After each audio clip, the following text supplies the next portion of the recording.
ইসরায়েলের দীর্ঘদিনের স্বপ্ন, বৃহত্তর ইহুদি রাষ্ট্র প্রতিষ্ঠা করবে তারা। তাদের সেই স্বপ্ন বাস্তবায়ন হলে বলি হবে অনেক দেশ। সেই তালিকায় সৌদি আরবের মতো দেশও রয়েছে। এবার নতুন একটি মানচিত্র প্রকাশ করেছে ইসরায়েল। সেই মানচিত্র ঘিরেই তোলপাড় শুরু হয়েছে। ইসরায়েলের অফিসিয়াল সোশ্যাল মিডিয়া হ্যান্ডেলে প্রকাশিত ওই মানচিত্র অনুযায়ী ঐতিহাসিক অঞ্চলকে নিজের বলে দাবি করেছে তেল আবিব। এ ঘটনায় তীব্র নিন্দা জানিয়েছে কাতার। এ সংক্রান্ত সংবাদ প্রকাশ করেছে অল ইসরায়েল নিউজ।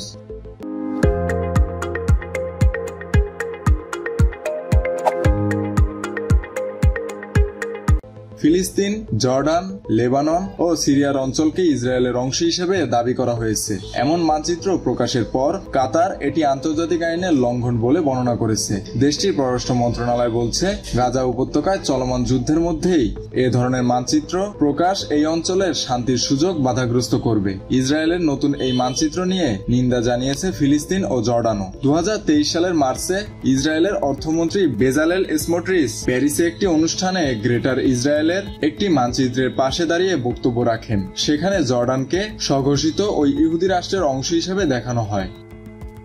মেহেদী হাসান বাপ্পি, খুলনা গেজেট।